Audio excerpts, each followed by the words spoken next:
Fala pessoal, tudo bem com vocês? Que vitória do Timão, hein? Que superou muitos obstáculos, desafios, como o ambiente hostil do estádio, o adversário, a arbitragem e tudo que envolveu essa classificação do Timão para as oitavas de final da Sul-Americana. O Roger Guedes jogou muito, o Rian, o garoto, foi o herói da partida e o Luxemburgo tinha razão. Chega mais, eu sou o Chico Garcia, inscreva-se no canal e vamos juntos!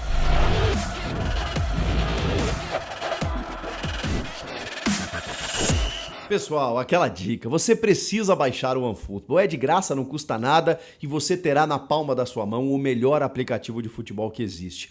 Tudo está no OneFootball, conteúdos internacionais, do futebol nacional, do teu time do coração, basta ativar as notificações. E a grande novidade, os lances ao vivo, tanto da Comebol Sul-Americana quanto da Comebol Libertadores. Não tá conseguindo ver o jogo em tempo real, tá atarefado com alguma coisa, tá botando o filhote para dormir, tá trabalhando em home office, tá fazendo outro negócio em casa, não tem problema. Você acessa o OneFootball e assim que um lance acabou de acontecer, um gol, uma bola na trave, um lance polêmico, um pênalti, um rolinho, um chapéu, acessa o OneFootball que estarão lá os lances ao vivo da Comebol Sul-Americana e da Comebol Libertadores. Então, não perde teu tempo.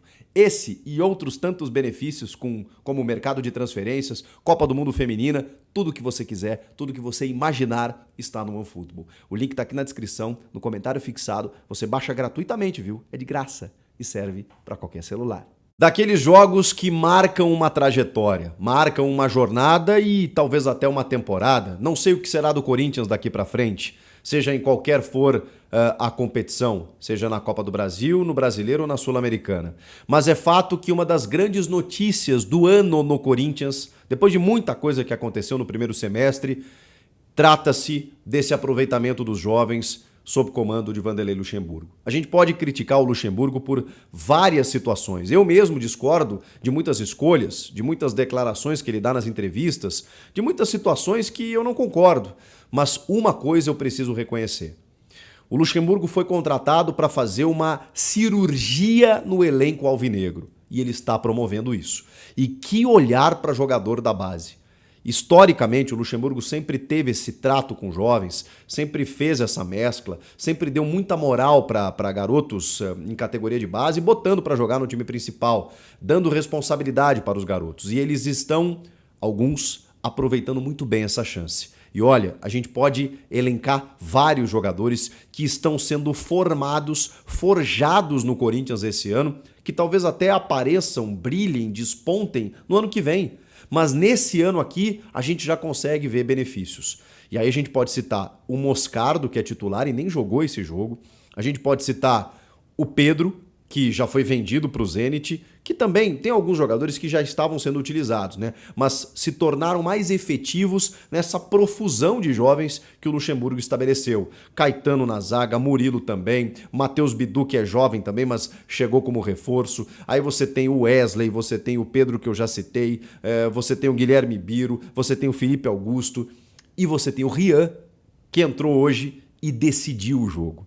Olha a estrela do técnico Vanderlei Luxemburgo. Ele coloca o Maicon no jogo, jogando quase como um segundo atacante, né, como um cara mais próximo do Roger Guedes, que era o único atacante de referência naquele momento. O que acontece? Cabeçada do Roger Guedes na trave, no rebote, gol do Maicon. Depois ele coloca o Rian, o menino acompanha o Roger Guedes, que faz uma jogadaça, escapa da falta, inclusive, arranca, foi fominha pra caramba, podia ter passado pro Rian, prefere a finalização e no rebote do goleiro, o Rian, volante, estava lá para finalizar. Depois acabou expulso, confusão generalizada, a gente vai falar de tudo isso. A questão é, os jovens foram escolhidos pelo Luxemburgo com o aval da diretoria, é óbvio, para jogar esses jogos da Sul-Americana, por conta da necessidade que o time tem ainda de melhorar a sua vida na tabela do Brasileiro e, claro, com a prioridade explícita na Copa do Brasil, já que o Corinthians é semifinalista. Passou pelo América no fim de semana e na terça-feira tem o São Paulo no Majestoso no primeiro jogo da Neoquímica Arena. Então, era natural que hoje, no Peru,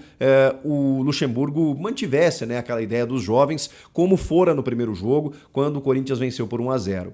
O jogo de ida eu acompanhei também muito de perto, comentei pela Rádio Band News FM e foi, eu não digo que foi mais difícil, mas ele foi tenso também, porque o Universitário ele se propôs a uma coisa só no jogo de ida, a levar um empate para o Peru.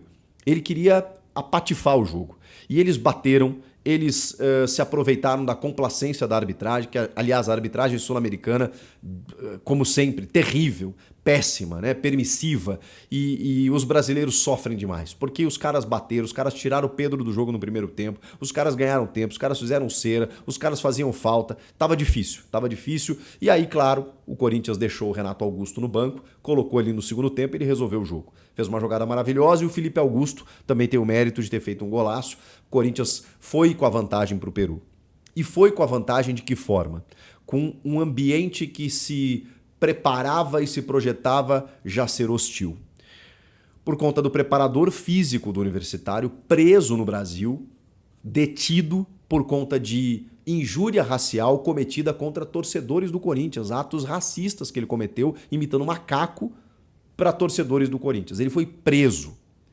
E não é que os caras se comoveram com a prisão do cara que cometeu atos racistas, exibiram faixas, cartazes no fim de semana, num jogo do time do Campeonato Peruano e prepararam uma emboscada para o Corinthians nessa ida ao Peru. Por conta disso. Porque o cara cometeu um crime. E aí a culpa foi do time do Corinthians. Que, por pouco, quase não foi para o jogo, por falta de segurança. Porque havia promessa de apedrejamento no ônibus da delegação corintiana, saindo do hotel em direção ao estádio. Inclusive, a segurança local ofereceu o ônibus da polícia para que o Corinthians chegasse ao estádio. O Corinthians disse, não, se eu tiver que ir no ônibus da polícia é porque não tem condição nenhuma de eu ir para o jogo. A gente não vai fazer isso. O Corinthians foi no seu ônibus, não houve apedrejamento, só que ao chegar no estádio já tinha uma massa do lado de fora e 80 mil pessoas do lado de dentro. Gente, por pouco, tá? Não aconteceu algo muito pior. Porque se no momento da confusão toda essa galera resolve invadir o campo, sabe-se lá o que poderia ter acontecido. Então a Conmebol assistiu tudo isso de camarote e nada fez. E ficou esperando o que poderia acontecer. E aí, desculpa, eu não vou culpar o menino Rian. Não vou culpar. O Roger Guedes e o Luxemburgo, depois do jogo, eles meio que pediram desculpas, eles tentaram apaziguar os ânimos, porque o Rian talvez tivesse exagerado na comemoração e pudesse ter provocado a torcida adversária. Desculpa, nada justifica o que aconteceu depois. Se realmente, eu não vi imagens, tá? Porque a imagem mostra o Rian comemorando, tirando a camisa e corta para o banco do Corinthians, com o Luxemburgo vibrando. A gente não viu o que o Rian fez. Se a provocação do Rian foi mostrar a camisa para o adversário, para uma torcida que não estava satisfeita com o Corinthians ali, que estava preparada para o ambiente hostil que o clube se submeteu, sabe-se lá o que esses jogadores ouviram durante o jogo, por todo o contexto que se falou durante a semana, você é um garoto, resolve o jogo, classifica o time, depois de ouvir tudo isso, e aí você mostra a camisa para o adversário e por isso você tem que ser punido? Desculpa. Na minha cabeça não entra e eu não vou aceitar esse tipo de coisa. O árbitro dar o amarelo, vá lá. Porque é da interpretação do juiz, ele entende que isso poderia, diante de um cenário sensível, gerar alguma coisa, já acho errado, mas, e aí por isso são dois, tá? Muita gente tem dúvida. Um cartão é por tirar a camisa, que não tem nada a ver com o fato dele incitar a torcida adversária, que isso está presente na regra. O árbitro interpreta isso e aplica mais um amarelo também. Agora, eu jamais culparia o moleque, internamente, tá? Eu não sei nem se isso foi feito internamente, porque eu também faço uma leitura. Lá, por tudo que se criou, também é possível que o Luxemburgo e o Roger Guedes quisessem... Gente, a gente quer pedir desculpa, tá tudo certo. Por quê? Porque o time classificou, eles ganharam o jogo e não vão criar celeuma, não vão criar polêmica em cima de polêmica. Tá bom, desculpa, foi mal garoto, bota na conta do garoto, mas internamente vamos, Rian, é isso aí mesmo e tal, tudo mais. Por quê? Porque esse jogo deu uma casca para os moleques do Corinthians. Esse garoto Rian, ele passou por uma experiência inacreditável. Ele passou por uma faculdade, não foi nem um vestibular, uma faculdade de como é jogar no Corinthians, como é jogar num ambiente sul-americano, com arbitragem ruim, com adversário batendo, com ambiente de torcida ruim, com tudo adverso. E ele foi lá e fez o gol da vitória e da classificação. Ele foi formado jogador profissional depois desse jogo. Ele e todos os demais, que tiveram que suportar tudo isso, que depois da comemoração do gol, viram os caras entrar e bater na polícia que tentava escoltar os jogadores do Corinthians pela confusão que se criou.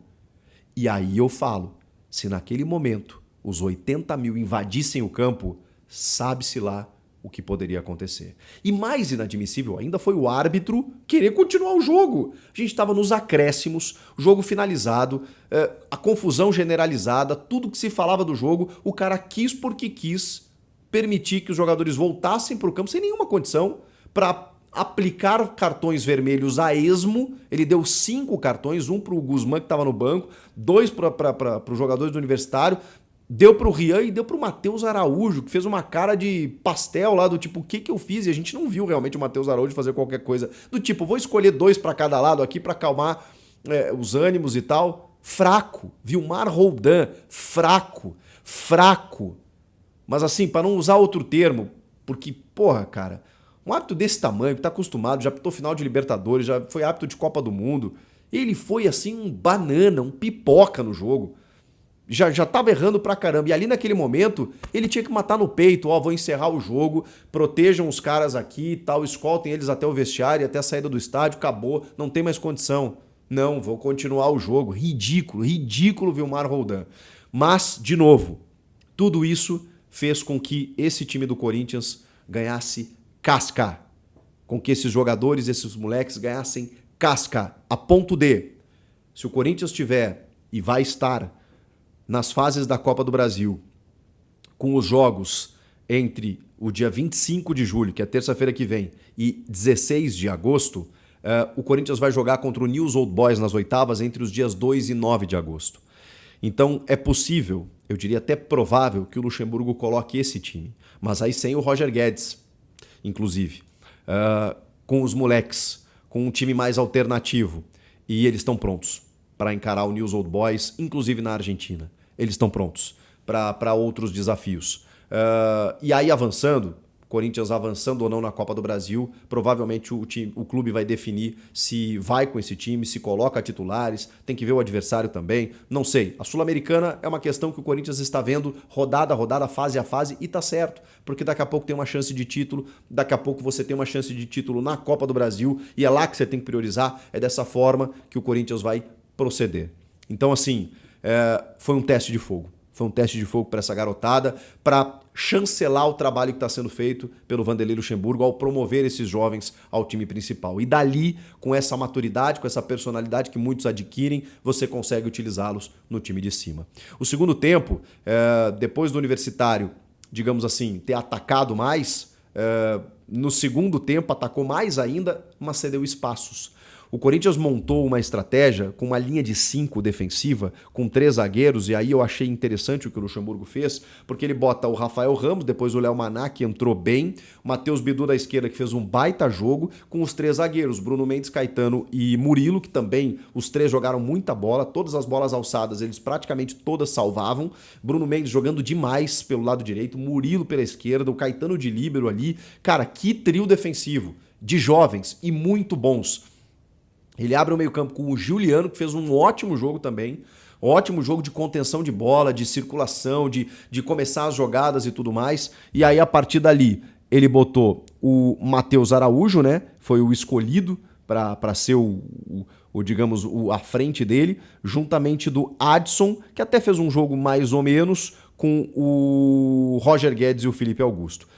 Depois ele fez as trocas, né, colocando o Juan na do Matheus Araújo, gosto muito do Juan, o Rian do Juliano, mais no final, né, o Maicon na do Adson, que fez o gol, um dos gols da vitória, e depois o Guilherme Biro na do Felipe Augusto, quando o Roger Guedes se torna a referência do time. E aí, no segundo tempo, como o Universitário, diferentemente do jogo de São Paulo, se retraiu mais, quis bater mais, hoje eles quiseram sair para o jogo, né? Hoje eles quiseram jogar. E aí apareceu a figura de Carlos Miguel. No primeiro tempo, foi o nome do Corinthians. No segundo tempo, ele salvou o time. E olha que o pênalti ele quase pegou, hein? O pênalti que foi, o Biro realmente estava com o braço aberto, bloqueando a bola que ia para a área, mas o Flores chutou alto, forte. Se ele não chuta daquele jeito, ele pegava. Ele tinha que chutar daquele jeito mesmo. E quase que ele pegou. É impressionante esse goleiro. Ele não faz força para defender, ele salvou em alguns momentos. Tem uma cobrança de falta no final do jogo que é inacreditável, que ele busca no ângulo. Tem uma bola que ele rebate, a bola bate no travessão. E ele faz defesas normalmente sem fazer nenhum tipo de estardalhaço, nenhum tipo de teatro. Ele vai lá e defende, a mão dele passa do travessão, ele salva o Corinthians em várias oportunidades. Goleiraço tem o Corinthians. No primeiro tempo tem uma saída de gol dele fantástica também, que ele impede um gol. Carlos Miguel, jogaço dele. Roger Guedes, que foi o escolhido entre os titulares, né, porque não joga contra o Bahia no fim de semana, para, digamos assim, ser o tio da creche. E ele jogou muito, ele jogou muito. Foi individualista, foi fominha no segundo gol, foi, mas deu certo e ele jogou muito. Ele joga para o time, ele correu, ele jogou atrás do Felipe Augusto durante o jogo inteiro. Quando o Felipe Augusto saiu, ele virou referência, ele correu pelos lados do campo, ele voltou para buscar, ele marcou. Muita gente questionando, né? Ah, foi o último jogo e tal. Não vamos pensar nisso, vou trazer mais informações depois em vídeos próximos. Se vier a proposta, é difícil que segure, mas aparentemente, por enquanto, não tem proposta, tá, gente? Tem só uma especulação, uma vontade do Al Nassr, uma indicação do Luiz Castro para que ele vá jogar lá. Por enquanto, ele segue no Corinthians e que bom pro Corinthians, porque ele segue fazendo a diferença. Tá jogando muito o Roger Guedes e foi um dos nomes do jogo. Importante o gol pro Maicon também. Cara, que jogo, que jogo. Por tudo que envolveu a partida, foi um jogo maravilhoso dos moleques e o Corinthians está classificado com méritos, superando esse grande desafio que foi essa batalha de Lima no Peru. O que vocês acharam do jogo? Comentem aqui, inscreva-se no canal e eu volto na próxima. Tchau!